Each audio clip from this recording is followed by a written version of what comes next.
परमात्मने श्रीरामाय नमः।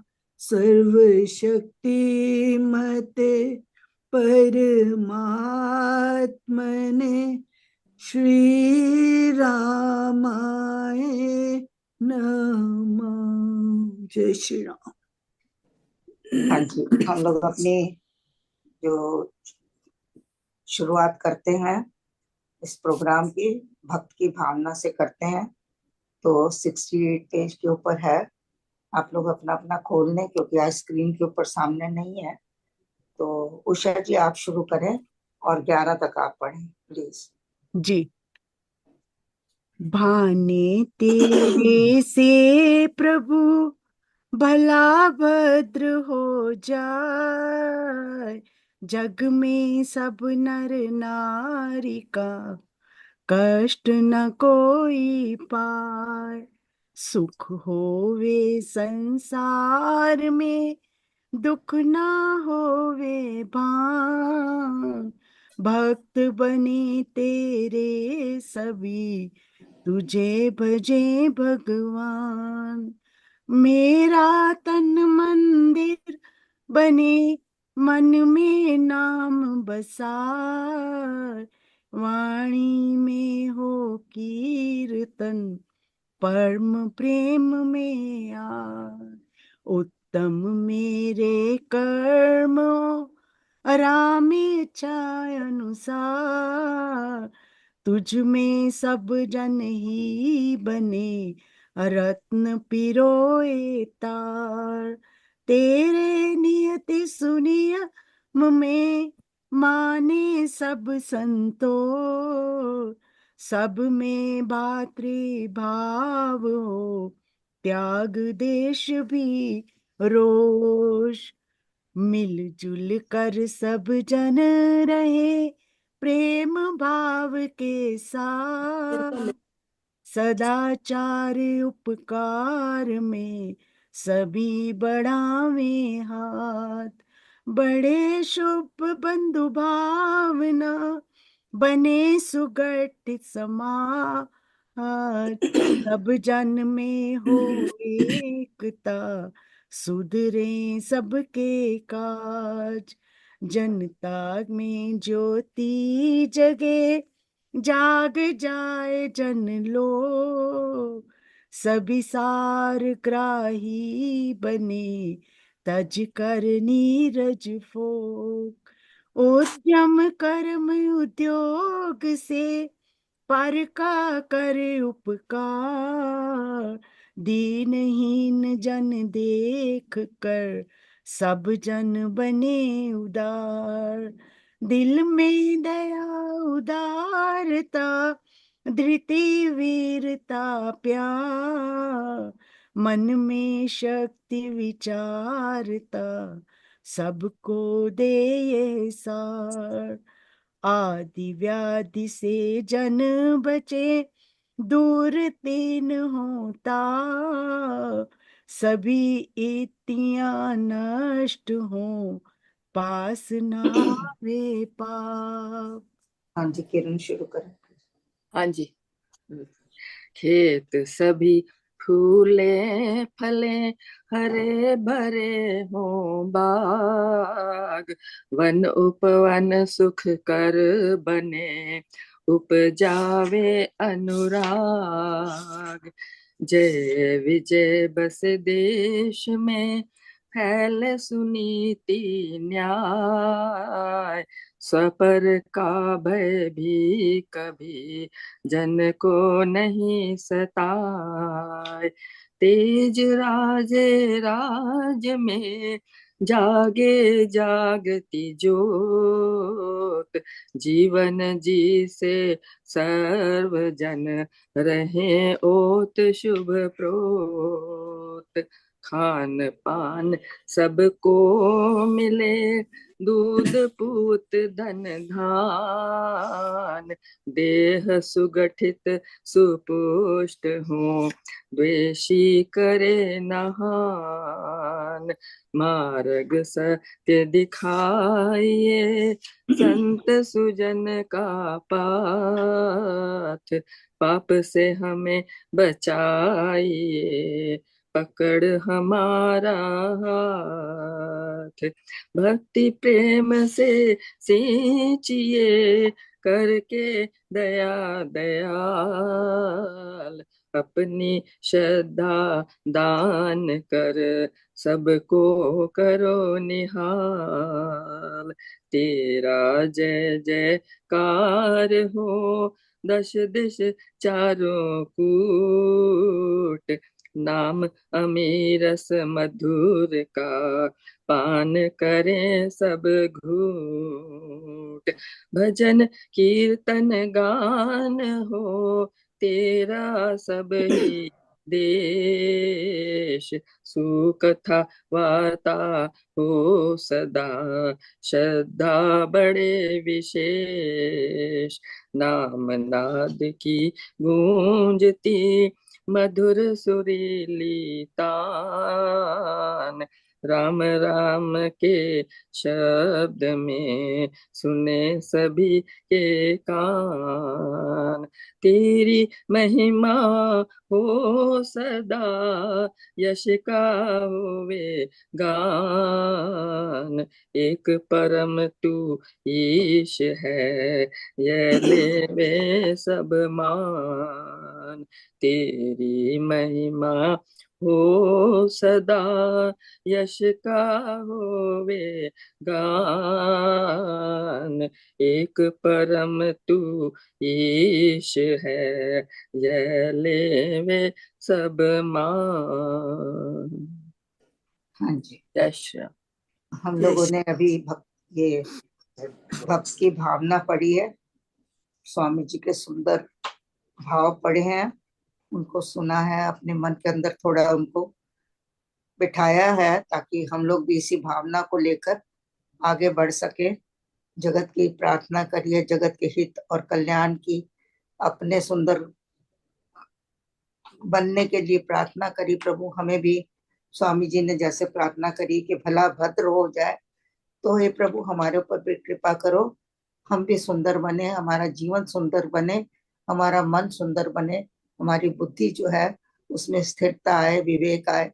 इन्हीं चीजों को हमने पढ़ा है, अब हम आगे बढ़ते हैं। हाँ जी, पिछले हफ्ते हम लोगों ने भक्ति प्रकाश नहीं करी थी क्योंकि सुंदरकांड की बारी थी, तो हम लोग एक हफ्ते के बाद अब मिल रहे हैं। तो और शुरू करने से पहले थोड़ा सा राम जी के गुणों का भी वर्णन कर लेते हैं, जैसे कि हर सप्ताह करते हैं। तो फिर प्रार्थना करते हुए आगे चलेंगे। परमात्मा श्री राम परम सत्य प्रकाश रूप परम ज्ञान आनंद स्वरूप सर्वशक्तिमान एक अद्वितीय परमेश्वर परम पुरुष दयालु देवाधिदेव है, उसको बार बार नमस्कार नमस्कार नमस्कार नमस्कार। जिन गुणों का वर्णन किया गया है इस प्रार्थना में, वो गुण हम अपने अंदर बसाने के लिए प्रभु से प्रार्थना करते हैं और आगे चलते हैं। हाँ जी, हम लोग तो अपने चैप्टर हमारा चल रहा था अनुताप शोक। सॉरी, एक सेकंड।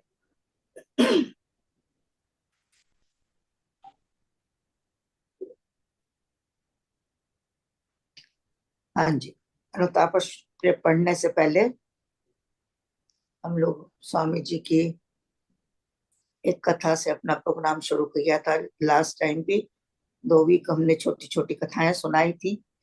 आज एक और कथा है मेरे हृदय में, और स्वामी जी का इसी तरह से हम गुणगान करेंगे, उनकी दया को, उनकी दया दृष्टि को, कृपा को, उदारता को, और सब कुछ ये देखते हुए हम उनको नमन करते हुए इस कथा को मैं शुरू करती हूँ। ये कहानी है एक किसान की, जो कि सांपला में रहते थे और बहुत ही गरीब टाइप के थे। तो स्वामी जी एक बार सांपला गए, स्वामी सत्यानंद जी महाराज, ये कहानी कईयों ने सुनी भी होगी, लेकिन कई लोग ऐसे भी हैं जिन्होंने नहीं सुनी हो, तो उनके लिए मैं बता रही हूँ। और क्योंकि मेरा दिल करता है कि मैं अपने स्वामी जी के गुणों का कुछ गान करूं, तो उसके लिए मैं, अगर मेरे दिमाग में कुछ है तो मैं पहले वो शुरू करती हूँ। तो उसी कथा को लेके चलते हैं कि सांपला में रहते थे, एक किसान थे। तो स्वामी जी एक बार सांपला गए। वहां उनके कई सारे जानकार थे, लेकिन वो बड़ी बड़ी जगहों को छोड़कर इस किसान के घर में रात रुकने के लिए रुक गए थे। और जैसे महाभारत में आपने सुना हुआ है कि महाभारत में जब कृष्ण जी महाराज शांति का प्रस्ताव लेकर गए थे, तो उस वक्त वो रात किसके पास रुके थे? विदुर जी के पास रुके थे। उन्होंने महल और दुर्योधन के अच्छे भोजन वगैरह किसी को भी महत्व न देते हुए उन्होंने भाव देखा था कि विदुर और विदुरानी में कितना भाव है, इसलिए वो उनके घर चले गए थे। वही भाव यहाँ पर स्वामी जी ने देखा कि मेरा एक भक्त है, एक साधक है, जो कि मतलब अर्थ से, जिसको कहना चाहिए कि धन से तो बहुत धनी नहीं है, लेकिन भावों का बहुत धनी है। तो उन्होंने रात उसके घर जब गए, तो आंगन के बीच में एक भैंस बंधी हुई थी। एक तरफ उनका परिवार सो रहा था, बीच में ही उन्होंने साइड में उनकी एक चारपाई डाल दी और उस पर एक चादर बिछा दी। जब चादर बिछा दी तो स्वामी जी ने रात वहां बिता ली, और सवेरे उठे तो उनको वापस दिल्ली जाना था। उनके लिए गाड़ी वगैरह आ गई। तो गाड़ी में जब बैठने लगे, तो वो जो किसान था उनका नाम मेर सिंह था। तो वो भी बाहर आए उनको छोड़ने के लिए। तो स्वामी जी ने कहा, मेर सिंह गाड़ी में बैठो, चलो दिल्ली चलते हैं। तो वो बैठ गए और उनको लेके स्वामी जी दिल्ली चले गए। वो पहले कभी दिल्ली गए नहीं थे। अब जैसे ही वो कार से उतरे तो चारों तरफ देख रहे हैं, इतनी ऊंची ऊंची वो जो है अट्टालिकाएं हैं, इतने ऊंचे ऊंचे मंजिलें वाले घर बने हुए हैं, और बहुत कुछ उन्होंने देखा। तो उनको अंदर में बड़ा आश्चर्य सा लग रहा था कि हम तो गांव में रहते हैं, वहां तो ये सब कुछ नहीं होता। तो स्वामी जी ने पूछा, क्या देख रहा है मेर सिंह? कहते हैं, कुछ नहीं स्वामी जी, मैं तो ये देख रहा हूँ कि मैं कहाँ आ गया है। कहते हैं, तुझे भी चाहिए? वो कहते हैं, जी मैं इतना गरीब बंदा, मेरे को ये ऐसे बड़े बड़े घर मेरे को कहाँ से मिलते हैं? तो स्वामी जी ने और तो कुछ कहा नहीं। कहते हैं, सब ठीक है, सब ठीक हो जाएगा। और ऐसा कह के वो चले गए। तो फिर उसके बाद कुछ दिनों के बाद क्या हुआ कि जो मेर सिंह थे उनके कोई रिश्तेदार थे। वो रिश्तेदार जो थे, वो उनका कोयले का अपना काम था। उन्होंने कोई खदान वगैरह ले रखी थी, तो उनका काफी अमीर थे वो। तो उनका उन्होंने इनसे बात की, मेर सिंह से, कहने लगे, मैं तुम्हारे यहाँ पर भी अपना कारोबार करना चाहता हूँ। तो ऐसा करो कि मैं और किसी को ढूंढूं, उसकी जगह तुम ही ये काम कर लो मेरी तरफ से, और मुझे पैसा इकट्ठा करके भेज दिया करना, मैं तुम्हें माल भेज दूंगा। तो इस तरीके से उनका बिजनेस शुरू हो गया, और देखते ही देखते ये बहुत अमीर बन गए और काफी सेठ टाइप बन गए। तो यहाँ दिखाते हैं कि एक रात रहने के बदले में स्वामी जी ने उनको कहाँ से कहाँ पहुंचा दिया। उनकी कृपा देखो, उनकी उदारता देखो, उनका स्नेह देखो, उनकी भक्ति, सब कुछ उन्होंने उस भक्त के ऊपर लुटा दिया। फिर वही भक्त वो इतना पक्का हो गया था, इतना वो स्वामी जी के नजदीक हो गया था कि सब भक्तों के, जो बड़े बड़े भक्त थे, उनके साथ उनकी गिनती होने लगी थी। और यही थे, इनकी एक कथा मैंने पहले सुनाई थी कि ये रामशरणम का सत्संग वहां चलाते थे सांपला में। और इनकी जो है अचानक ही छोटे बच्चे की मृत्यु हो गई थी, इन्हीं की अपने ट्रैक्टर के नीचे आके। और उसी वक्त सत्संग का समय हो रहा था। तो उन्होंने कहा कि अब अगर हम इसको लेके जाते हैं शमशान में या कुछ करते हैं, तो हमारा सत्संग छूट जाएगा। तो उन्होंने अपनी पत्नी को यही कहा था कि तुम इसको जो है अंदर कमरे में लिटा दो, और इसके ऊपर बड़ा वाला टोकरा रख दो। टोकरे के ऊपर कोई भारी चीज, पत्थर वगैरह रखो, ताकि ये टोकरा हिले ना, और कोई जीव जंतु इसको आके हानि ना पहुंचाए। हम लोग सत्संग करके आएंगे, फिर उसके बाद आके इसको हम देखेंगे। तो ये बात तो कहने में जितनी आसान लग रही है, मैं जितनी बार सोचती हूँ मैं तो रोए खड़े हो जाते हैं कि ऐसा भी कोई कर सकता है कि हमारे घर कोई मेहमान आ जाता है तो हम सत्संग मिस कर लेते हैं। हमको कहीं जाना होता है तो हम सत्संग मिस कर देते हैं। हमारे पास छोटी छोटी जरा सा जुकाम हो जाए तो हम सत्संग मिस कर लेते हैं। और इसको देखो, घर के अंदर कितनी बड़ी आपदा आ गई कि अपना छोटा बच्चा 4 साल का 5 साल का वो आपके ट्रैक्टर के नीचे आ गया, और वो शुक्र कर रहे हैं कि हे प्रभु, ये बड़ा भारी शुक्र है कि मेरा अपना बच्चा था, किसी और का होता तो मैं कहाँ अपने आप को क्षमा कर पाता। तो ऐसे भक्त स्वामी जी ने तैयार किए हैं, ऐसे भक्त तैयार किए हैं कि जिनका जीव के ऊपर नाम लेते ही हम पवित्र हो जाते हैं, हम धन्य हो जाते हैं। और स्वामी जी की याद तो आती आती है, उनके भक्तों को भी हमारा नमन हो जाता है, उनके भक्तों के आगे सिर झुक जाता है कि स्वामी जी ने किस तरीके से और कितने प्रयत्नों से, जैसे ये रतन जड़े थे, उन्होंने राम शरणम के कुछ लोगों को तैयार किया था जिन्होंने इतना राम शरणम का काम आगे बढ़ाया। हाँ जी, धन्यवाद जी। किसी को कुछ कहना है? जी, कमलेश जी का ये भक्त की भावना से जो पहले बात हो रही थी, उससे जो महाराज जी ने उसमें अपने भाव दिए हैं, उससे हम अपने आप को भी देख सकते हैं कि हम हमारे में क्या है, जो जो हम जिसको इम्प्रूव करें। जो चीजें उन्होंने बताई हैं हमें कि भक्त की भावना ऐसे होनी चाहिए, भक्त, तो उसको देख के भी हम खुद को भी एनालाइज करें कि हम उस तरफ क्या हम उस तरफ बढ़ रहे हैं, क्या हम उसमें एवरीडे एनालाइज अगर हम करते हैं तो अपनी सारी गलतियां और ये अनुताप अश्रु और भी ज्यादा जो गाढ़े होते हैं हमारे, के हम क्यों नहीं सब कुछ मिलने के बाद भी हम क्यों नहीं अपने अपने भावों को अपने को क्यों नहीं करते। तो बहुत हाँ जी, बहुत ये बड़ी, मतलब अपने में हमें ये शिक्षा है अगर हम ग्रहण करना चाहें। बिल्कुल, ये सारे ग्रंथ जितने भी हैं, जहां जहां भी, चाहे वो पद्य रूप में है, चाहे वो गद्य रूप में है, चाहे कैसे भी हैं, सब हमें यही सिखा रहे हैं कि आप पढ़ो, देखो, अपने को तोलो, अपने आप को देखो कि हम कहाँ तक हैं। तो ये तो हर हर लाइन में हमको देखना चाहिए।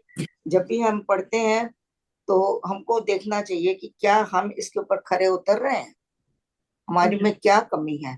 तो मैंने जैसे ही पहले ये पढ़ा था भक्त की भावना, मैंने उसी वक्त कहा कि इसको हमने अपने अंदर, इसको गाढ़ना है, जिसको कहना, खाली अंदर नहीं ले जाना, अंदर ले जाके इसमें घुलना है, इसमें मिलना है, इसमें ओत प्रोत होना है, इनको करना है।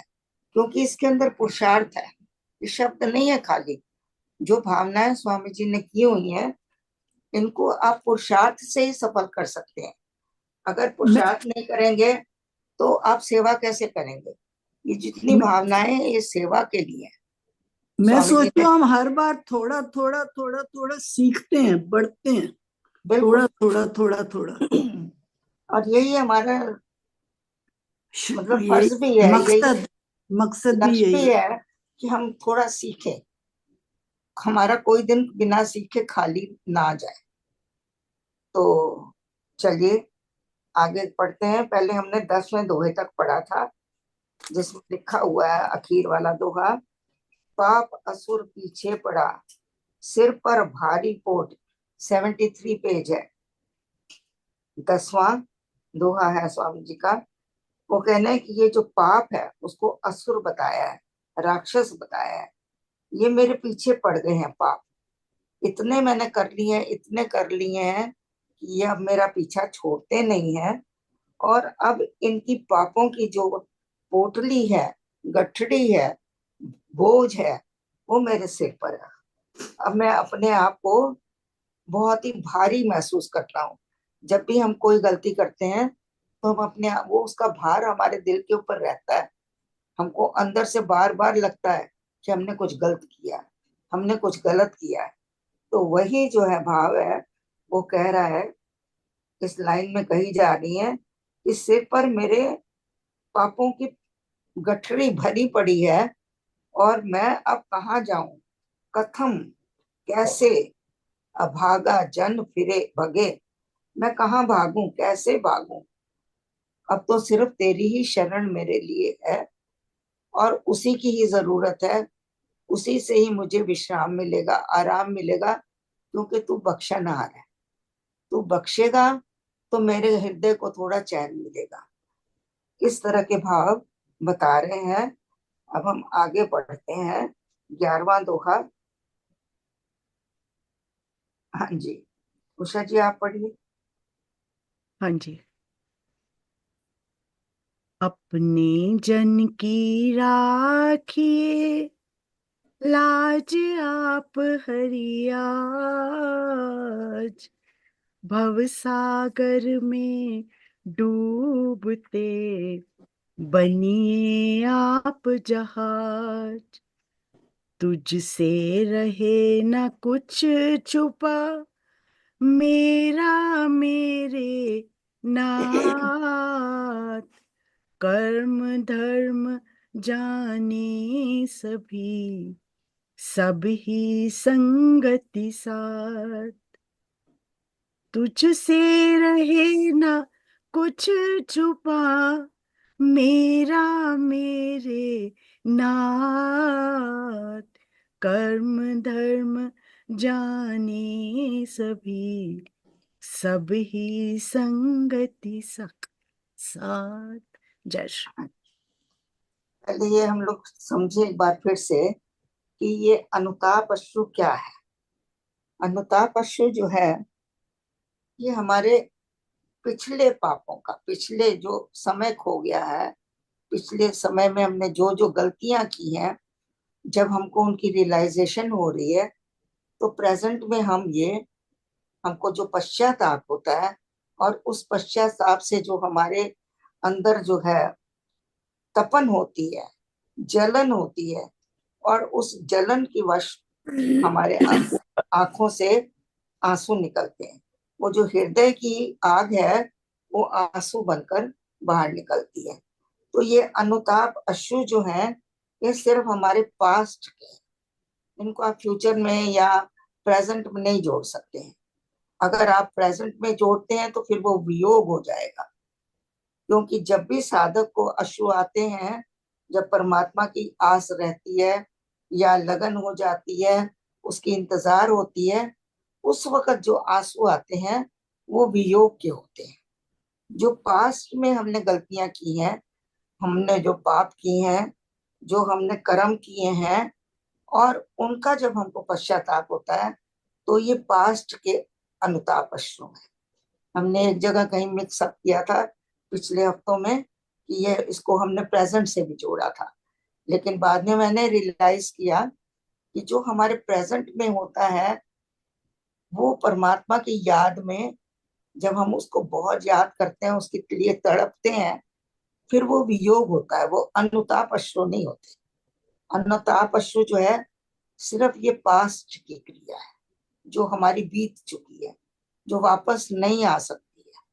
तो वियोग वाले आप वियोग वाले जो हैं वो अनुताप नहीं है।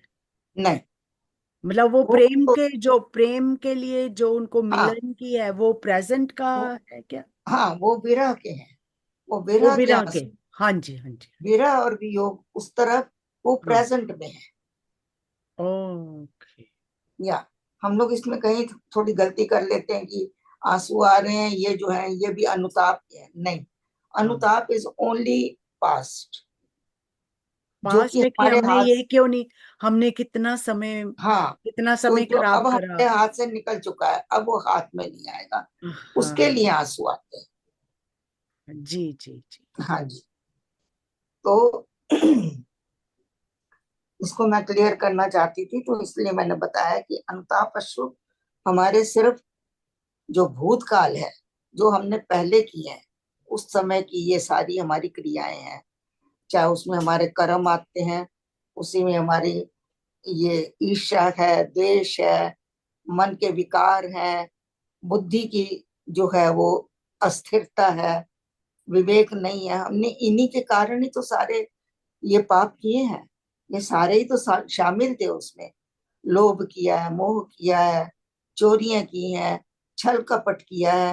ये सारे पाप जो हैं, ये हमारी अपनी कमियों की वजह से, बुद्धि हमारी जो है वो विवेक नहीं कर पाई, तो हमने समय को गंवा दिया है। और उसमें हमारी इंद्रियां भी इन्वॉल्व थी, उसमें हमारा मन भी इन्वॉल्व था। कोई शरीर की ऐसी अंग नहीं है जो हमारे पापों में ना लगा, तो हमारा पूरा शरीर ही पापी है। तो अब आगे क्या कह रहे हैं कि अब उसको ग्लानि जो हो रही है, उसके लिए वो कह रहा है, अपने जन की राखी। अब मैं प्रभु तेरा हूं, तो मुझे अपनी शरण ले ले, और मेरे को अपनी शरण में रखकर अब मेरी लाज तेरे हाथ है। अब तू ही मेरा दाता है, तू ही मेरा प्रोटेक्टर है, तू ही क्षमावान है, तू ही मुझे संभाल। और भव सागर में डूबते अपने पापों के कारण मैं इतना बोझल हो गया हूँ, इतना मैं भारी हो गया हूँ कि जब देखिए आप नदी में होते हैं या पानी में होते हैं, तो भार ही आपको नीचे ले जाता है। आपने देखा होगा कि किसी चीज को अगर पानी के अंदर डालना हो, तो उसके ऊपर पत्थर बांध देते हैं ताकि उसमें बोझ हो जाए, उसमें भारीपन आ जाए और वो जमीन नीचे की तरफ चला जाए। तो वो कह रहे हैं कि मेरे पापों का इतना भार हो गया है, इतना वजन हो गया है कि अब जो है वो भवसागर में मुझे डुबा रहे हैं। अब जो है आप मुझे जहाज बन के, जिस तरह से कोई नाव है, कोई जहाज है, कोई कोई भी तरह की आपको अगर सपोर्ट मिल जाती है, तो आप उसको पकड़कर बच सकते हैं। तो यहाँ पर उन्होंने जहाज कहा है कि आप जहाज बनो मेरे और मुझे डूबते हुए को बचा, ऐसा कह रहे हैं। आगे कह रहे हैं, तुझसे रहे ना कुछ छुपा। अब तेरे से कुछ छुपा हुआ नहीं प्रभु, मैंने अपने आप को सारा तेरे सामने खोल दिया है। मेरा जीवन जो है खुली किताब है तेरे सामने, मेरे पास कुछ भी छुपाने को अब नहीं है। मेरा मेरे नाथ, मेरे ही प्रभु, तेरी शरण में आ गया हूँ, कुछ भी छुपा नहीं रहा तेरे से। अब कर्म धर्म जाने सभी, इसको समझना है हमने कि कर्म धर्म जाने सभी, सब ही संगति साथ। इसका अर्थ क्या हुआ? इसमें जाने के दो अर्थ निकल रहे हैं कि मैंने कर्म और धर्म जानते हुए भी कि ये मेरा कर्म नहीं है, मैंने गलत कर्म कर रहा हूँ, ये मेरे धर्म के भी विरुद्ध है, मैंने गलत गलत जो काम किए हैं उनको सब मैंने जानते हुए भी अपनी बुरी संगति के साथ में वो सब कर लिए। अब मैं कुछ छुपा नहीं रहा तेरे से। एक अर्थ तो ये निकलता है कि, और दूसरा अर्थ ये निकलता है कि मेरा कर्म धर्म सब कुछ चला गया है। जाना, जाना मतलब चला गया है, क्योंकि बुरी संगति के कारण कुछ भी मेरे पास ना कर्म रह गया है, ना मेरे पास कोई धर्म रह गया है। मैंने सारे काम जो है शास्त्रों के विरुद्ध, अपने मन के विरुद्ध, तेरे विरुद्ध, जैसे जो जो तूने सिखाया है हमें, जो जो कहा गया है, चाहे वो गीता हो, चाहे वो रामायण हो, चाहे और ग्रंथ है, मैंने कोई कर्म धर्म नहीं किया, सभी मेरे चले गए हैं। इसके कारण सब ही संगति साथ, क्योंकि यहाँ वो अपनी एक असमर्थता प्रकट कर रहा है कि मैं बहुत असमर्थ हूं, तो मेरी जो संगति है उसके साथ मेरे कर्म धर्म सब बह गए हैं, कुछ भी नहीं रह गया। अब मैं पछता रहा हूं प्रभु मुझे अपनी संगति भी दो। सब ही यहाँ पर संगति के भी दो अर्थ निकल रहे हैं। एक तो मेरी संगति की वजह से मैंने कर्म धर्म नहीं किए हैं, और दूसरा यहाँ पर यह भी अर्थ हो सकता है कि तेरी अगर संगति मिल जाए, तेरी संगति का साथ मिल जाए, तो मैं कर्म धर्म सब जान जाऊंगा। कर्म और धर्म जो मेरे से बिसर गए हैं, जिनके अनुकूल मैं चला ही नहीं, जिनके अनुकूल मैंने काम किए ही नहीं, वो अगर तेरी संगति मिल जाए, तेरा आश्रय मिल जाए, तेरी ओट मिल जाए, तो मैं रास्ते पे आ जाऊंगा। तो इस तरह मेरे को समझ आ रहा है। यदि आपको कोई दूसरा अर्थ समझ में आता है तो प्लीज बताइए और शेयर करिए। कमलेश दीदी, ये पहले एक बार सारा पढ़ना ले एंड क्या चीज? ये 11 से एंड तक यही तो पढ़ा है जी, अभी पढ़ा है इन्होंने, उषा जी ने। उषा जी ने 2 दोहे पढ़े हैं। अच्छा, 2 पढ़े। हाँ जी, उन्हीं को मैंने एक्सप्लेन किया आपके साथ। ओके जी। हाँ जी, किसी ने कुछ कहना है कि आगे चले? आगे चले। अपने आप को देखिए, कितना जो भक्त है वो दासानुदास बन रहा है, गलतियां कर चुका है, अश्रु बहा रहा है, पैर पकड़े हुए हैं परमात्मा के। अब वो कह रहा अब बचा ले, अब बचा ले, अभी भी मेरे पास में समय थोड़ा है, जीवन बचा हुआ है, इसको संभाल लूं। तो उसकी बुद्धि ने उसको विवेक के ऊपर लेके आया है, या प्रभु की कृपा इतनी हुई है कि वो परमात्मा से थोड़ा जुड़ा है। तो इसकी संगति में आते ही, तभी तो लिखा है सबकी संगति साथ। एक तो बुरी संगति है, उसमें कर्म धर्म खत्म हो गया। दूसरा, प्रभु अगर तेरी संगति मिल जाए तो मेरे अंदर फिर ये कर्म धर्म सब कुछ मैं जान लूंगा। जाने सभी। मुझे इसके अर्थ पहले अच्छी तरह नहीं लग रहा था, बिल्कुल क्लियर हो गया है। 2-3 अर्थ निकाल सकते हैं इसके आप। तो अब आपकी अपनी इच्छा है, किसी भी तरीके से भक्त जो है परमात्मा की शरणागति में जा सकता है। कोई भी भाव आप जी स्टार लगे, जो स्टार्स हैं कुछ दोहों पे कुछ इंडिकेट कर रहे हैं, स्टार एंड हाँ जी, आप ये महावाक्य को डिनोट करते हैं मेरे हिसाब से, बिल्कुल बिल्कुल कि सही बात है। उस जैसे पर्टिकुलर आप चैप्टर का महावाक्य है वो। जैसे आपने रामायण में देखा होगा, जहां जहां शिक्षाएं हैं, स्वामी जी ने वहां साइन दिए हुए हैं। तो हम उसको ट्यून बदल के फिर पढ़ते हैं, ताकि हमारा ध्यान उधर केंद्रित हो जाए। हाँ तो उसी तरीके से ये है कि देखिए, ये ऊपर यहाँ स्टार लगे हुए हैं। हाँ कांपू अपने कर्म से, निजू हाँ किए से खींच, या आंसू धारा बन बहे, दिल जब गया। ये जो है ना, भक्त की पराकाष्ठा है, बहुत और जब ऊंचाई। बहुत ज्यादा उसके अनुताप अश्रु हाँ, आते हैं, हाँ बहुत ज्यादा वो इस वक्त संभाल नहीं पा रहा अपने आप को, और परमात्मा की शरण में आ गया है और अपने पापों का बखान कर रहा है। तो कुछ कुछ दोहों पे स्वामी जी ने ये स्टार लगाए हैं। एक या ऊपर में भी है। इसमें इसमें काफी ज्यादा वो लगाए हैं, हाँ, है ना? हाँ वहे अश्रु अनुताप के, देख पाप की रास। हाँ कि पाप एक नहीं है, रास चल रही है, खेल चल रहा है, नृत्य हो रहा है, पापों का नृत्य हो रहा है, कहीं रुकने में नहीं आ रहे। और बाजे गाजे के साथ ये बढ़ रहे हैं। जैसे रास होता है, उसमें कितना शोर होता है, संगीत होता है, शोर होता है। तो उसमें आपको असली वर्ड वगैरह कुछ सुनाई भी नहीं देते, इतना कई बार लाउड म्यूजिक होता है। तो उसी तरह से वो यहाँ पर भी कह रहे हैं कि अंदर मेरे पापों की रास चल रही है, लीला चल रही है, खेल चल रहा है, नृत्य चल रहा है। रास के ये सारे अर्थ होते हैं। कई बार तभी पॉसिबल कई बार तब पॉसिबल होता है जब हम लोग इंट्रोस्पेक्ट करते हैं और पीछे की लाइफ को रिवाइंड करते हैं, और ये पता चलता है कि यार मैं क्या क्या करता था पहले यार, बिल्कुल और मैं क्या क्या कर रहा था। या अब स्वामी सत्यानंद जी महाराज जी की कृपा से, राम जी के आशीर्वाद से मैं इस तरफ झुक गया हूँ। मेरी जो प्रवृत्ति है, मेरी जो वृत्तियां हैं, इस तरफ आ गई हैं। पर बहुत अच्छा हुआ पर मैंने यार ये क्या किया, अपना सारा समय गवा दिया बिना बात की चीजों को लेके। जब मैं अपनी बातों को रिवाइंड करता हूँ या उसको इंट्रोस्पेक्ट करता हूँ। बहुत अच्छा है। ये भी एक है ना कि जब तक वो अश्रु नहीं बहाता, जगह साफ नहीं होती, तो हमारे अंदर फिर गुण जाते भी नहीं है ना। ये तो एक सफाई का एक तरीका है।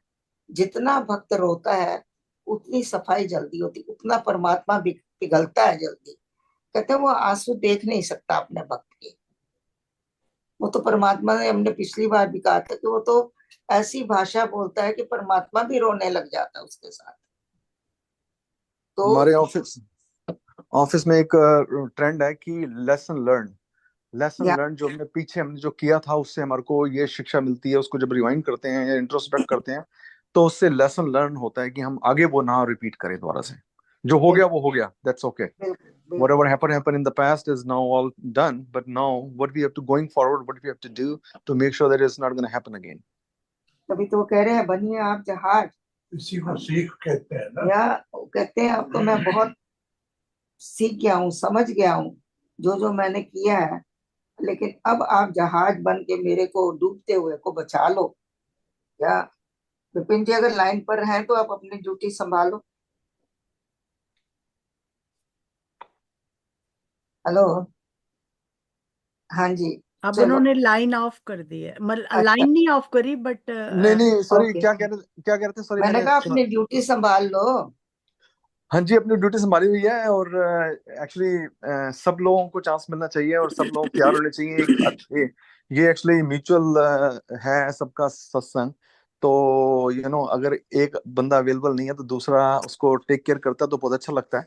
पर कई बार क्या होता है कि थोड़े से लिमिटेड रिसोर्सेज होते हैं, उस जो सेकेंडरी पर्सन होता है जो ऑपरेट कर रहा है, तो हमारे को एडजस्ट थोड़ा सा कर लेना चाहिए। तो सॉरी कि मैं आज प्रॉपर तरीके से फुल फ्लैज नहीं हूँ, पर थैंक्स टू दीपक कि इसने टेक केयर कर लिया। पर इसके पास लिमिटेड रिसोर्सेज हैं कि कई चीजें नहीं है इसके पास जो मैं करता हूँ, तो परबाल इज गुड। नहीं नहीं, उसकी बात नहीं है। मैं ये कह रही थी आप वहां पर अगर लाइन पर हो तो जिसने आगे पढ़ना है उसको आप ओ बताएं। अच्छा, क्या अपना नाम है, निर्देश दें। लीड किरण आंटी, इन्हें नेक्स्ट रीड। प्लीज।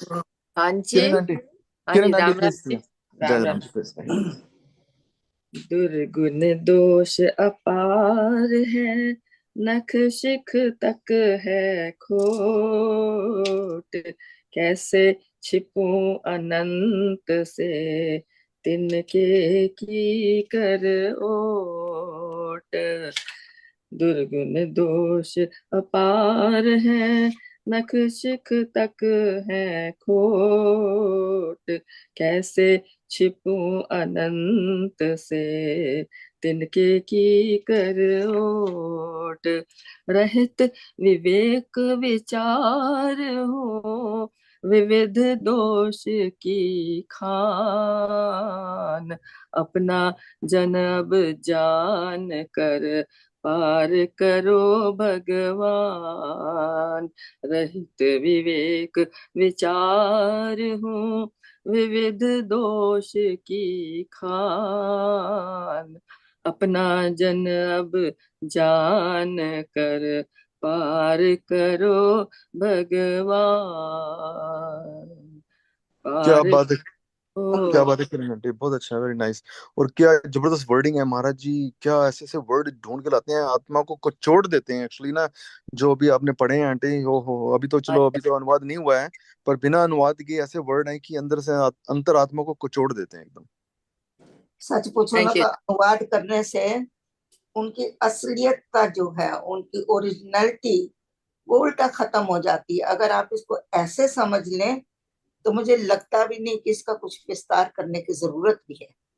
एक तो उन्होंने इतने सरल शब्द कहे हैं, और दूसरे जो शब्द उन्होंने लगाए हैं वो हमारे जैसे थोड़ी है।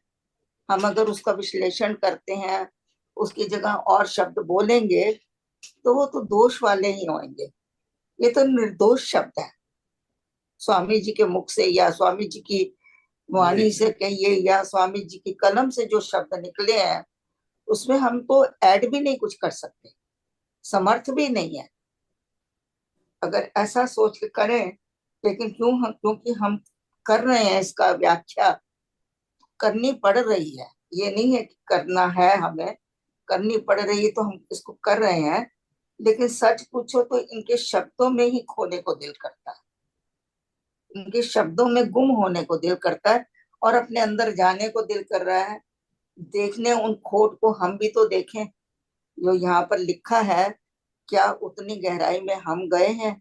हमने अपने दोषों को देखा है? क्या हमारे में दुर्गुण दोष नहीं है? स्वामी जी ने तो लिखा अपार है, अगर उनके अपार है तो हमारे किस सीमा में है? ये सोचे हम। अगर तो लिख रहे हैं कि दुर्गुण दोष अपार है, अपार। कहते हैं इतने हमारे अंदर दुर्गुण है। दुर्गुण क्या, एक गुण होते हैं और दूसरे दुर्गुण होते हैं। जो गुण होते हैं वो अच्छाई के लिए कहे जाते हैं, दुर्गुण जो है, जितनी भी बुराइयां हैं वो सारे दुर्गुण हैं। और दोष है हमारे अंदर, कितने दोष हैं, कोई अंत नहीं है। वाणी बयान के दोष हैं, विचारों के दोष हैं, और किसके, मन के दोष हैं, बुद्धि के दोष हैं, हमारी इंद्रियों के दोष हैं, हमारे अहंकार के, जिसको क्या कहना चाहिए। कोई भी तो चीज ऐसी नहीं जिस जो दोषी नहीं है। रोम रोम हमारा दोषी है। और वो कहना है कि इसीलिए स्वामी जी ने अपार लिखा है कि उसकी कोई सीमा नहीं है और उसकी गिनती भी नहीं है। तो कहते हैं मेरे सिर से लेके पैर तक, नख, शिख, शिख होता है सिर, नख होता है नाखून, सिर से लेके नाखून तक मेरे अंदर खोट ही भरी हुई है। बताइए, कभी हमें अपने आप को नजर आती है? हम तो अपने आप को बहुत साफ सुथरा, शुद्ध, अच्छा, गुणों से भरपूर मानते हैं। और यहाँ स्वामी जी इतने पहुंचे हुए, वो अपने आप को दुर्गुण दोष अपार है कह रहे हैं। तो क्या हमें शर्म नहीं आनी चाहिए अपने ऊपर? अपने ऊपर अगर हम अंदर जाएं तो सच पूछो तो छुपने को कोई स्थान नहीं है। सच कोई स्थान नहीं है। वो तो कह रहे हैं कि मैं कैसे छिपूं। मैं तो कह रही हूँ स्वामी जी, हम अनंत तो छोड़, हम आपसे कैसे छुपे? हम तो आप तक भी नहीं छुपने के काबिल है। दुर्गुण दोष अपार है, नख शिख तक है खोट। कैसे छिपूं अनंत से? अनंत तो परमात्मा तू है, और तेरी जो विस्तार है वो अनंत है, और मेरे दोष जो है वो भी अनंत है। अब मैं उनको छुपा नहीं सकता, क्योंकि जगत में मैं जहां भी जाता हूँ वो ओट तो मुझे तिनके के समान लगती है। सिर्फ तू ही मुझे बचा सकता है, तू ही मुझे संभाल सकता है, तू ही जहाज बन के मेरे को तार सकता है, और तू ही मेरी लाज को रख सकता है। ऐसा जो भक्त है, प्रभु से गिड़गिड़ा के, उसके चरणों में पड़ के, आंसू बहा के प्रार्थना कर रहा है।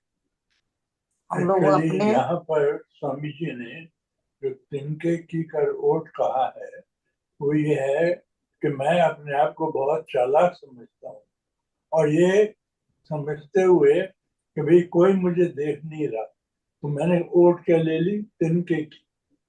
तो तिनके की कर ओट, और आप तो आनंद है, हर जगह है, नीचे ऊपर दाएं बाएं हर तरफ। तो मैं कहाँ कहाँ छुपूंगा आपसे? कि मैंने तो अपने अंदर ये समझ लिया कि मैंने तिनके की ओट ले ली है, as if nobody is watching me. पर आप तो हर तरफ से वॉच कर रहे हैं मुझे, तो मैं कैसे छुपूंगा आपसे? दूसरा ये भी मुझे लग रहा है कि अगर हम अपने दुर्गुण दोष देख नहीं पाते हैं तो इन लाइनों को पढ़ने से भी हम स्वामी जी के निकट पहुंच रहे हैं, बहुत निकट पहुंच रहे हैं। क्योंकि उनकी जो अंदर की आवाज है, उस आवाज को अगर हम थोड़ा सा भी अपने अंदर ले जाने की कोशिश करें तो हमको स्वामी जी भी माफ कर देंगे। सत्यानंद जी महाराज जी कृपालु हैं, दयालु हैं, क्षमावान हैं, शक्तिवान भी हैं। तो हमको अपने गुरुओं से भी और परमात्मा से भी प्रार्थना करनी चाहिए। कहते हैं ना, परमात्मा भी तभी सुनता है अगर गुरु हमारी अर्जी लगाता है।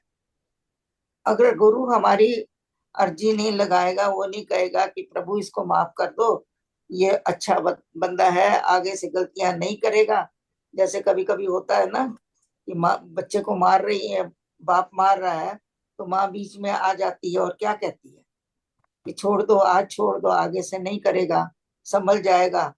तो इसी तरह गुरु आपके बीच में आ जाता है परमात्मा के, क्योंकि हम परमात्मा को तो जानते ही नहीं है, पर गुरु को तो देखा है, गुरु की समर्थ को जाना है। गुरु तो आपको संभाल लेता है, पर तब अगर हम सच में प्रायश्चित वाली अवस्था में है, तब झूठा प्रायश्चित नहीं चलता है। हाँ जी, आगे की लाइन क्या है? रहित विवेक विचार। रहित विवेक विचार।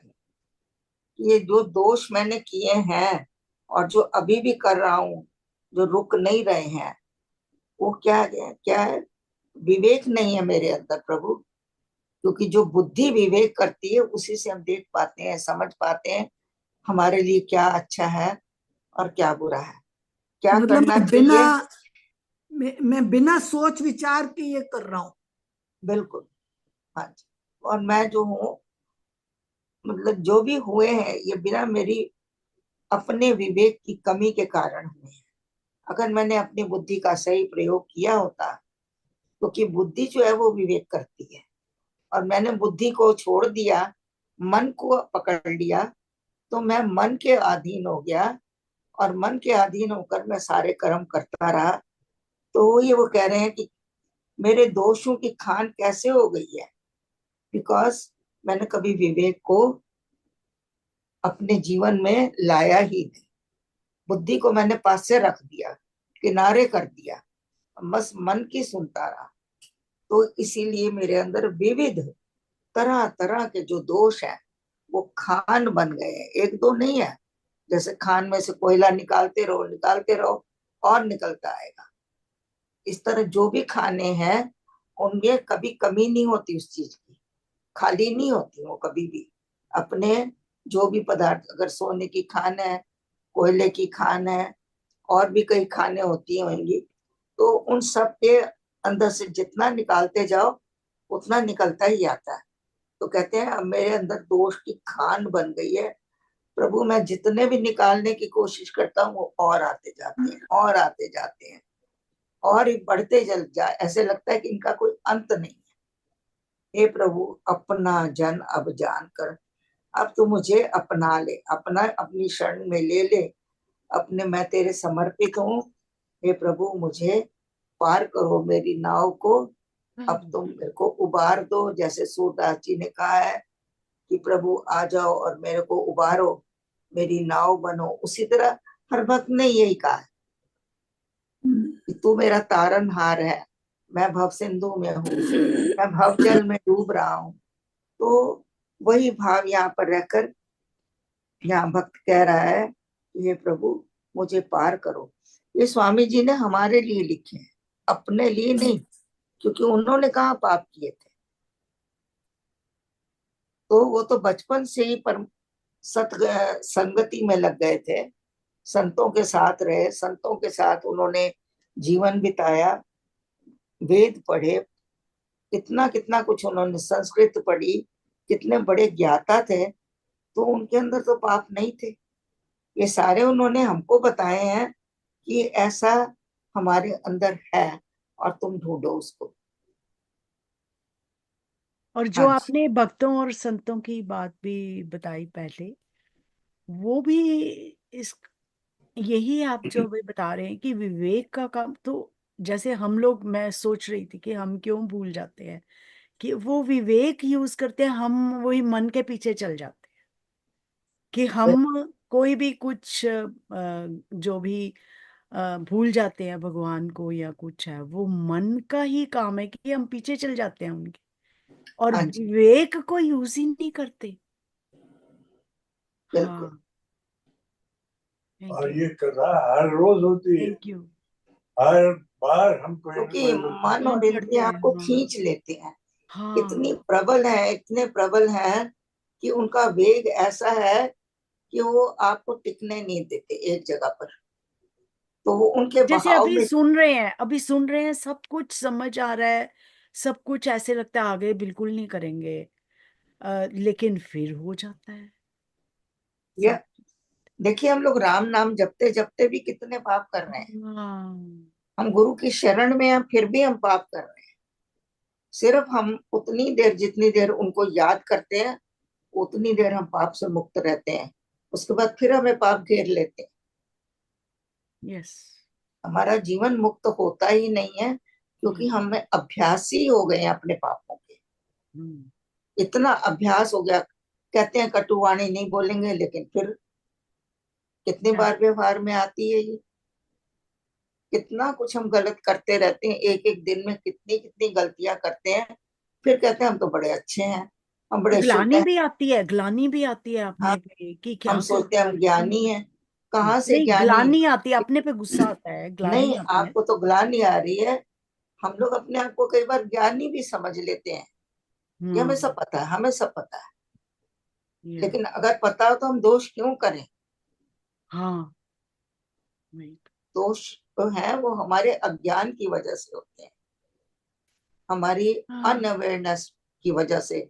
जब हम भूल जाते हैं, हम अवेयरनेस में नहीं रहते, अपने प्रेजेंट मोमेंट में नहीं रहते, तब हम भूल जाते हैं और हमारे से पाप हो जाते हैं। करना नहीं चाहते, हो जाते हैं। थैंक हाँ यू, जी, थैंक आगे।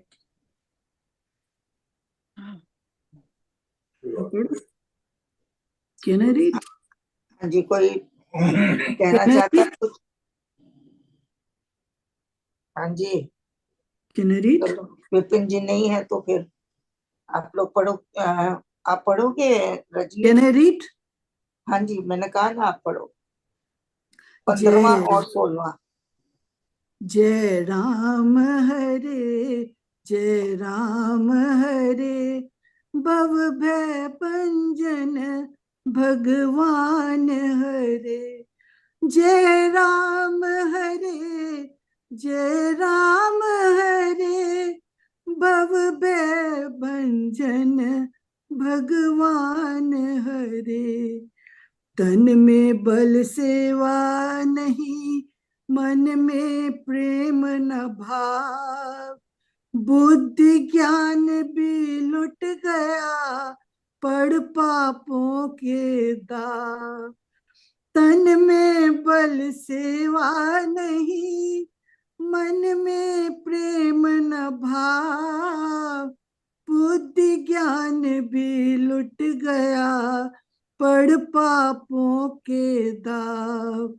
ऐसे दीन अनाथ का है तू पालक नाथ, अंगुल पकड़ उठाइए देकर अपना हाथ। ऐसे दीन अनाथ का है तू पालक नाथ, अंगुल पकड़ उठाइए देकर अपना हाथ। जय राम, जय जय राम। हाँ जी, तन में बल सेवा नहीं, कि मेरा शरीर भी इतना निर्बल है, कोई बल नहीं है, और बिना बल के मैं सेवा भी नहीं कर सकता, क्योंकि सेवा करने के लिए, पुरुषार्थ करने के लिए शरीर चाहिए, और शरीर में शरीर की शक्ति चाहिए, भाव चाहिए, प्रेम चाहिए, तब जाके कोई काम होता है।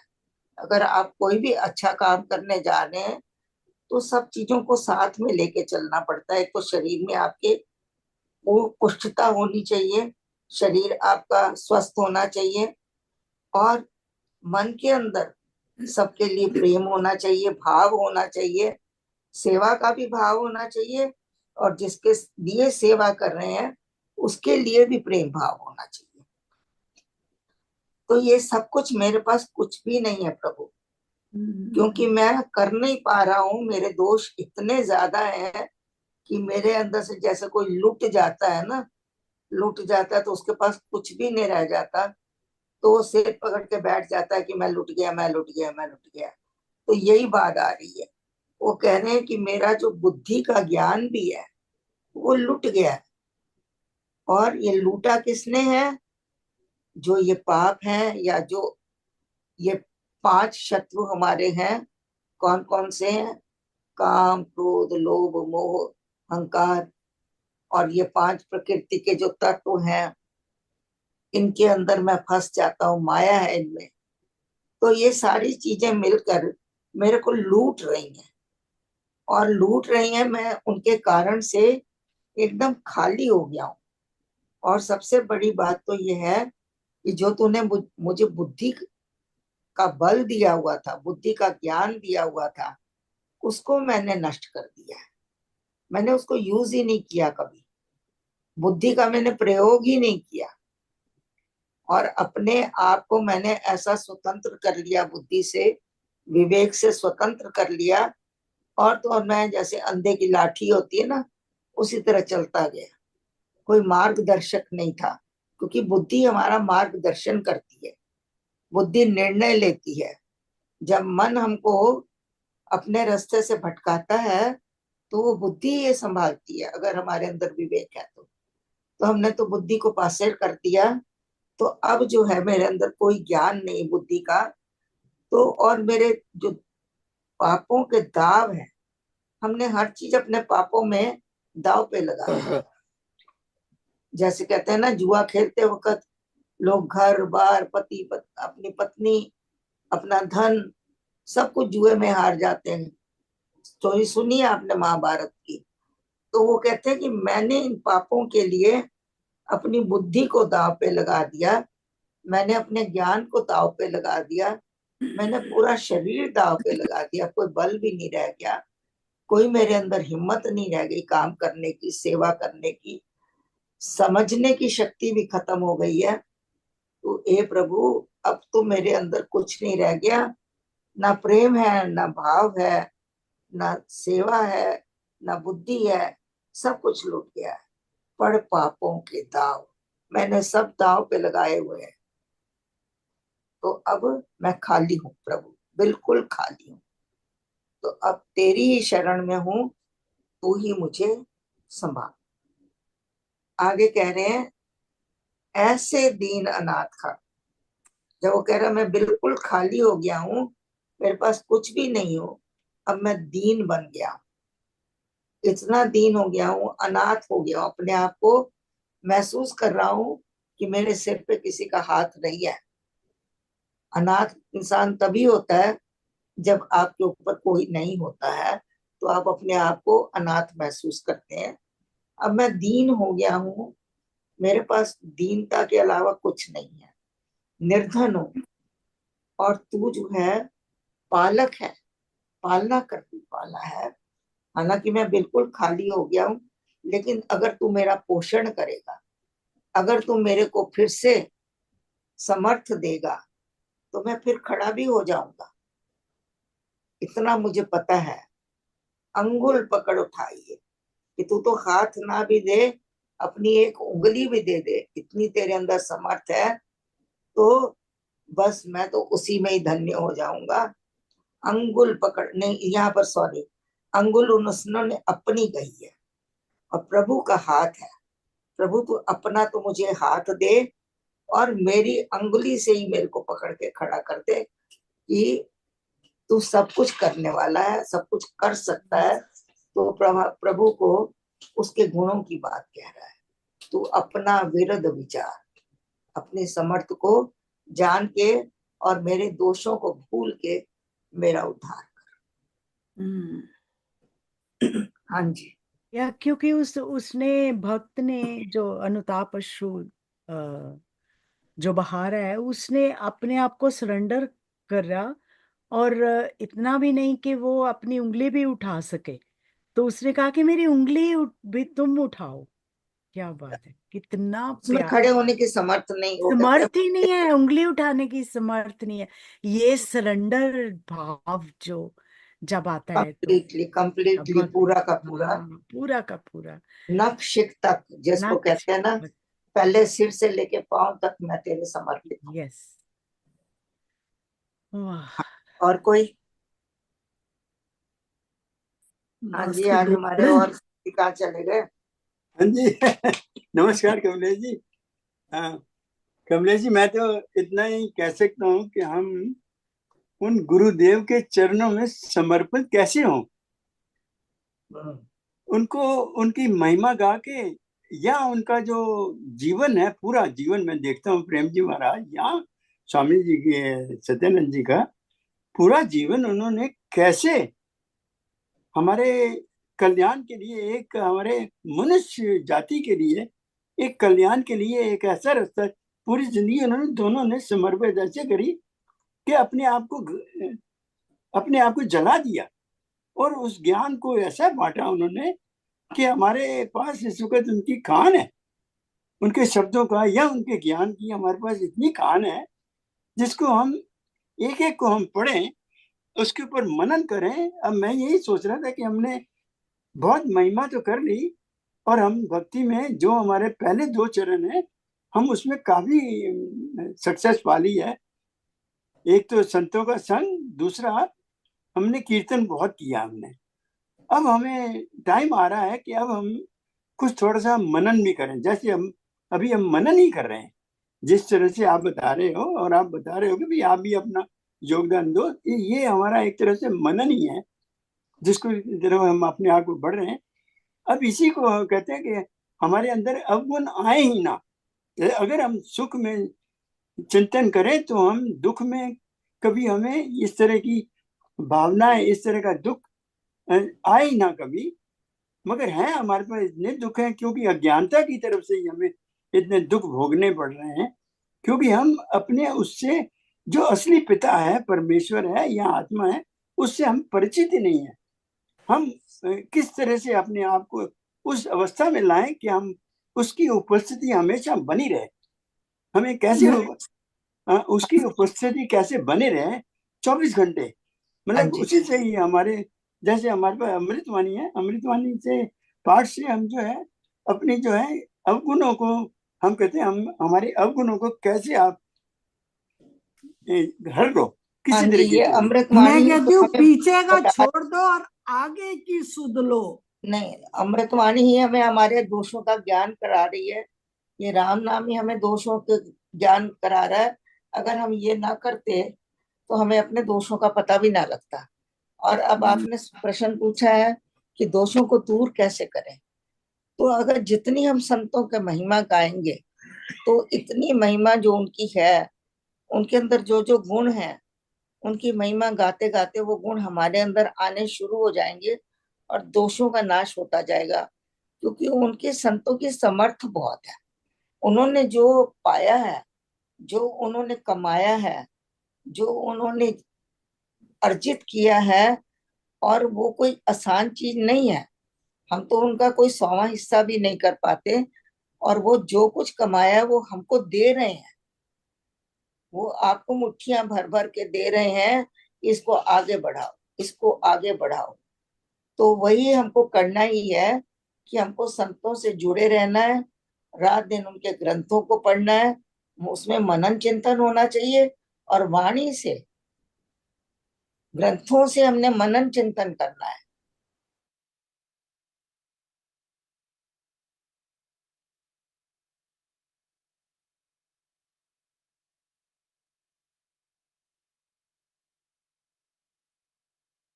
संतों की महिमा गाने के वक्त मन के अंदर जो एक भाव आता है, हम उनसे जुड़ जाते हैं। फिर वो अब जो भी हम कर रहे हैं वो हमारे साथ है, ऐसा भाव बनाकर हम कथा शुरू करते हैं। अगर हमें कुछ भी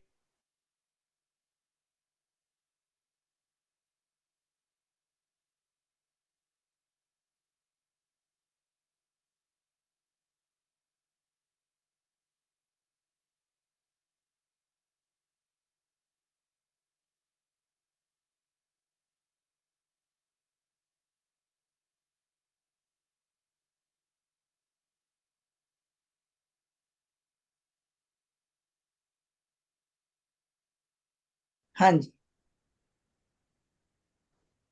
तो ये सब चीजें जो है, बस संतों से जुड़े रहना है, जुड़े ही रहना है और जुड़े ही रहना है। हाँ जी, और कोई?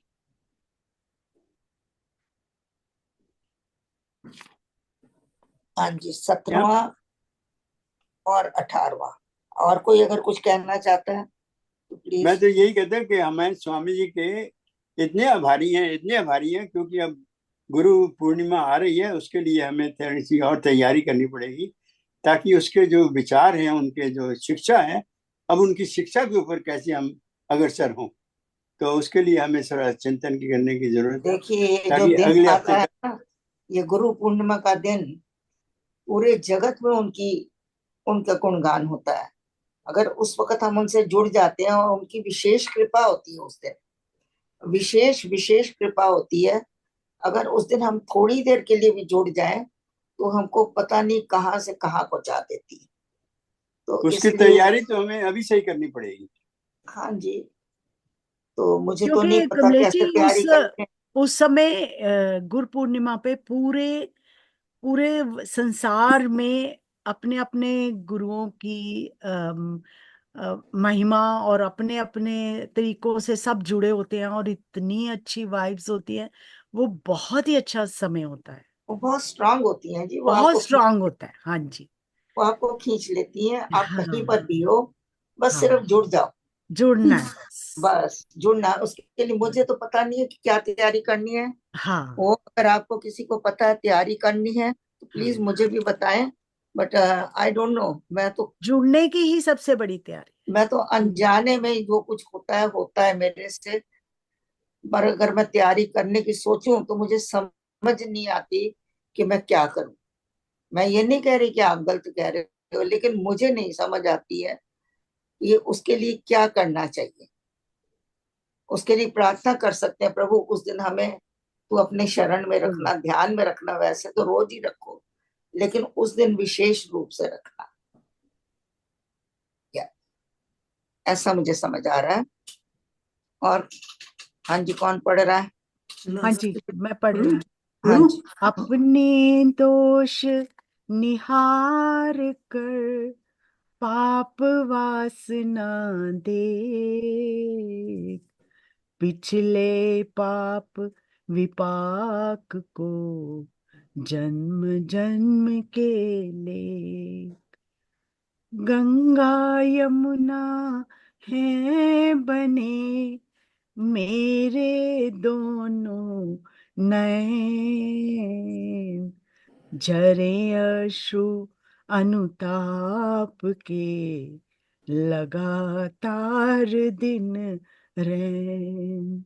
गंगा यमुना है बनी मेरे दोनों नैन, झरे अश्रु अनुताप के लगातार दिन रैन। जय श्री राम।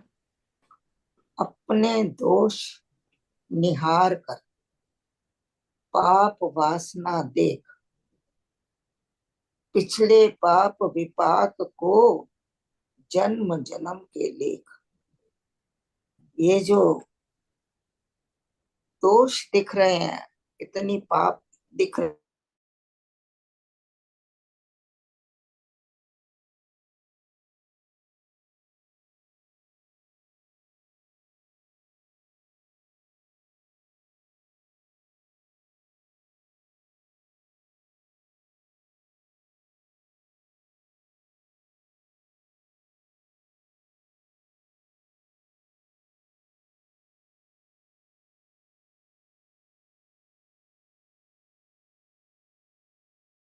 कर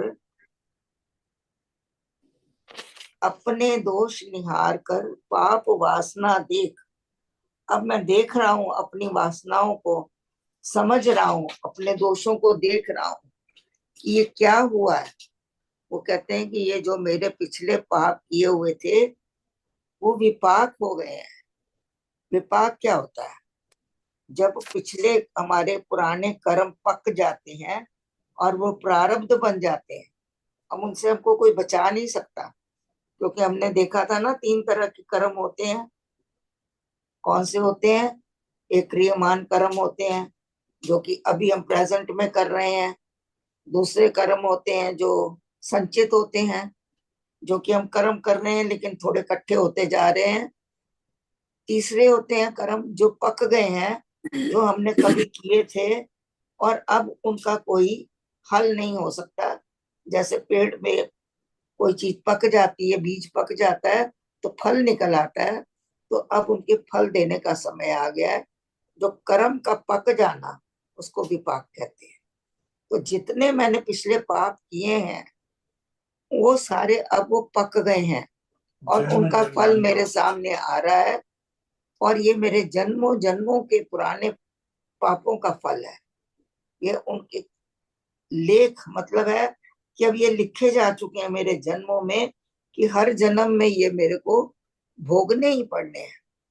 ये जन्मों जन्मों से मैंने इकट्ठे किए हैं और इनको भोगने के लिए भी मेरे को कई जन्म लगेंगे। जन्म जन्म के लेख हैं। हाँ जी। तो ये ऐसा वो बता रहे हैं कि मैंने अपने पापों को अब पहचान तो लिया है, लेकिन अब देख रहा हूं कि ये पाप आए कहाँ से हैं। तो अब पता लग रहा है कि जो पाप मेरे पिछले हैं वो पक कर अब फल देने लगे हैं। क्योंकि जो क्रियमाण कर्म है उसको तो हम सुधार सकते हैं, क्योंकि अभी हमने कोई कर्म किया और हमको लगा हमने गलत किया, आपने पश्चाताप किया, उससे माफी मांग दी, तो आपका वो कर्म खत्म हो गया।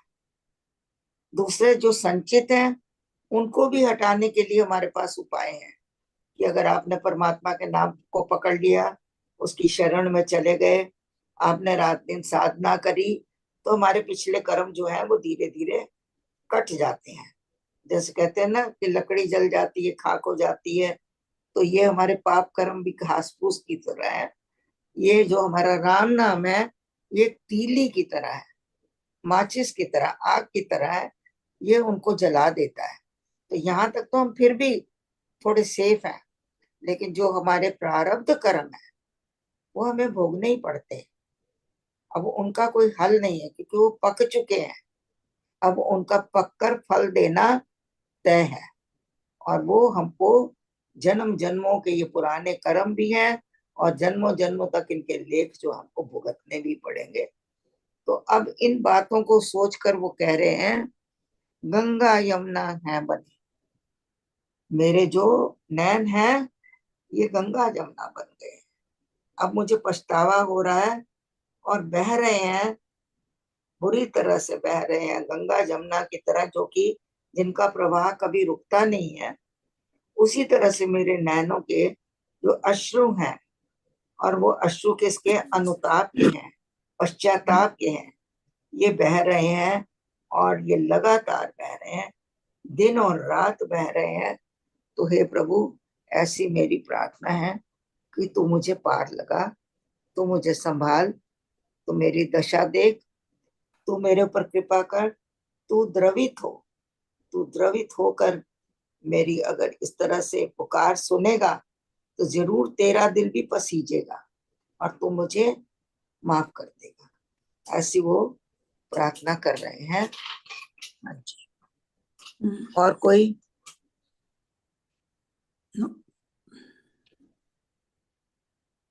हाँ जी, मेरे ये पिछले जो है ना, आगे अगर कोई और कुछ नहीं ऐड कर रहा तो पिछले ये जो 15 मिनट है, ये अगर भजन कोई भजन गाना चाहता है। श्योर। हाँ जी, चलो गुड्डी आप करो शुरू पहले, फिर आप लोग तैयार हो जाइए और जो गाने वाले हैं जो भी गाना चाहते हैं। तो मैं यहाँ विराम देती हूँ 18 तक। हाँ जी, शुरू करें। राम नाम के हीरे मोती मैं बिखराऊं गली गली, ले लो रे कोई राम का प्यारा, शोर मचाऊं गली गली। राम नाम के हीरे मोती मैं बिखराऊं गली गली, ले लो रे कोई राम का प्यारा, शोर मचाऊं गली गली। राम नाम के हीरे मोती जिस जिसने ये मोती लूटे वो तो माला माल हुए, धन दौलत के जो बने पुजारी आखिर वो कंगाल हुए।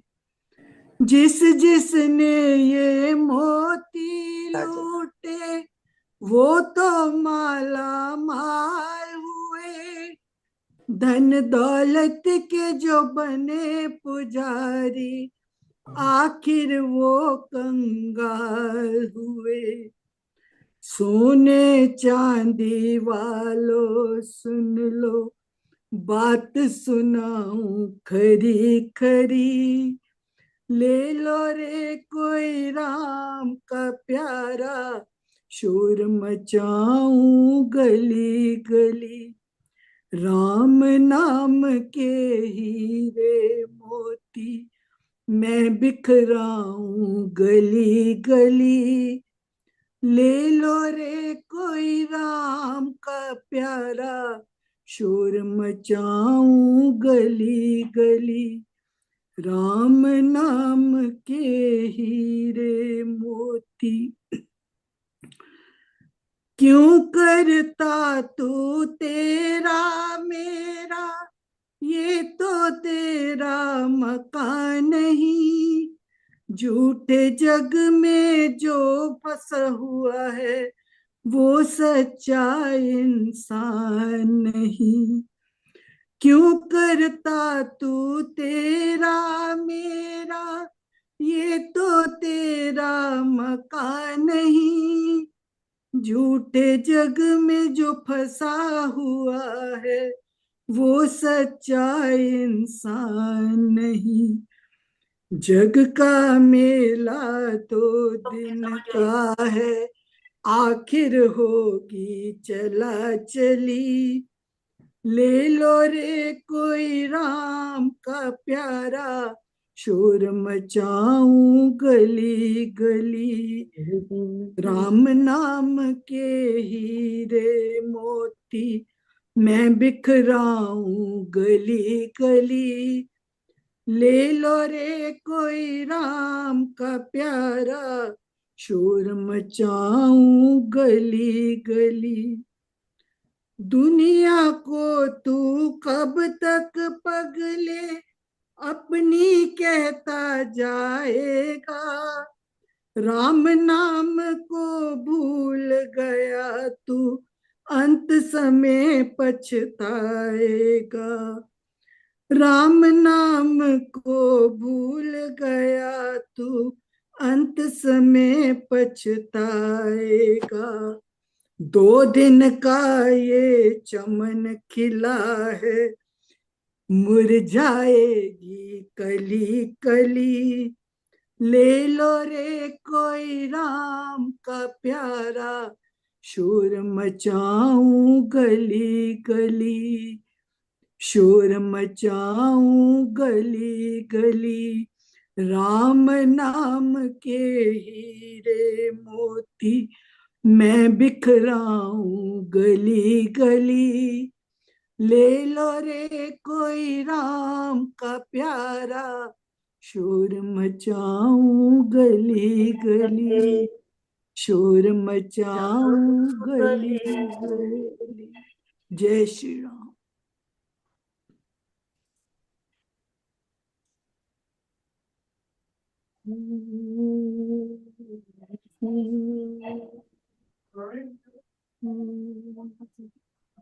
यही विनती है पल पल छिन छिन, यही विनती है पल पल छिन छिन।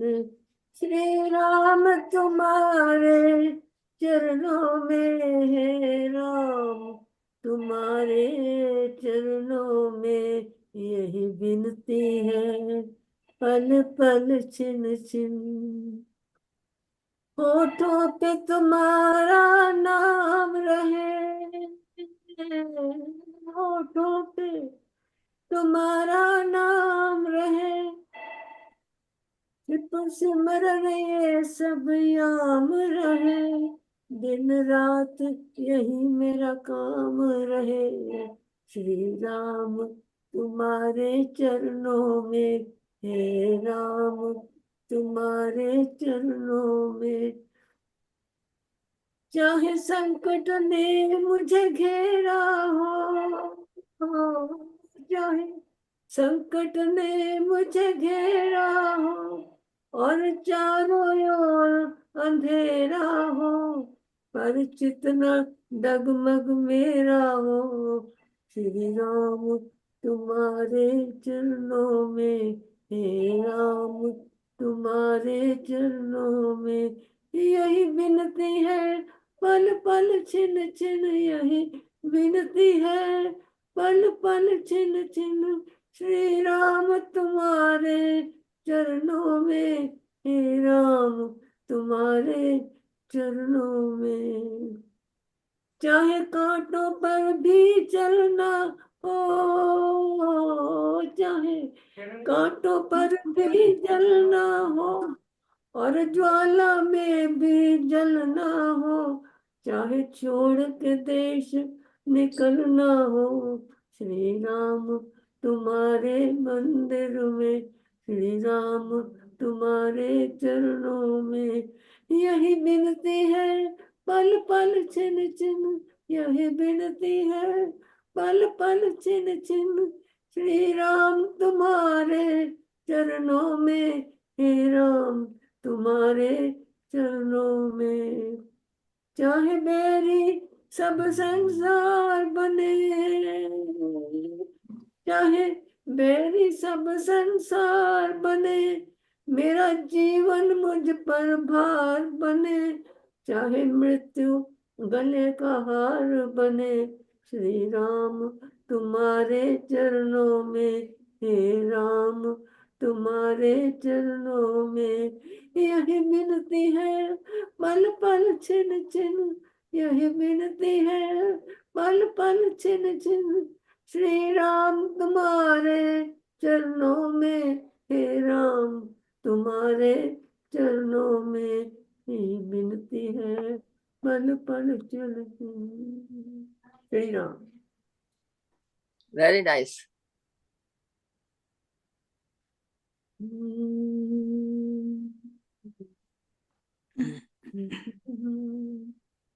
राम मैं तो जब से शरण तेरी आया, आनंद दयानंद दयानंद ही मैंने पाया। राम मैं तो जब से शरण शरण तेरी तेरी आया, आया, आनंद आनंद आनंद आनंद ही मैंने मैंने पाया। पाया। राम राम मेरे राम साचा साचा है है तेरा तेरो नाम। नाम, राम मेरे राम साचा साचा है तेरा नाम। राम मैं तो जब से शरण तेरी आया, आनंद आनंद आनंद आनंद आनंद ही आनंद मैंने मैंने पाया। अंधकार में भटक भटक रहा रहा था, सूझे सूझे न न कोई किनारा। तूने मन में मन जो ज्योत जगाकर दूर किया अंधियारा। तू ही एक सहारा, जीवन का सच पाया। राम मैं तो जब से शरण तेरी आया, आनंद आनंद आनंद आनंद आनंद आनंद ही ही मैंने मैंने पाया। ओ हरदम मेरे पास रहा तू, फिर भी देख देख न न पाया। पाया। धन धन दौलत धन के में ऐसा डूबा खुद में रहा भरमाया, भटके हुए राही को राह पे तूने लगाया। राम मैं तो जब से शरण तेरी आया, आनंद दयानंद दयानंद नहीं मैंने पाया। अनमोल था ये जीवन जीवन मेरा, में यूं ही व्यर्थ गवाया। धन दौलत के पीछे भागा, पास तेरे ना आया। मैं अब तक था अनजाना, अब तू ही मन में समाया। समाया। राम राम मैं तो जब जब से से शरण तेरी आया, आनंद दयानंद आनंद ही मैंने पाया। राम राम राम राम राम राम हाँ जी, सर्वशक्ति मते बोलो प्लीज, राम। मोहनी जी। सर्वशक्ति मत परमात्मा श्री रामायण नमः। सर्वशक्ति मत परमात्मने श्री रामायण नमः। सर्वशक्ति मत परमात्मने श्री रामायण नमः। सर्वशक्ति मते परमात्मने श्री रामायण नमः। सर्वशक्ति मते परमात्मने श्री रामायण नमः। सर्वशक्ति मते परमात्मने श्री रामायण नमः। हाँ जी, राम राम जी सबको। हमारा प्रोग्राम खत्म होता है, हम सबको राम राम कहते हैं और बस। राम राम जी, राम राम जी। हाँ जी, राम राम जी। राम राम जी। राम राम जी, राम राम राम राम जी। राम राम जी।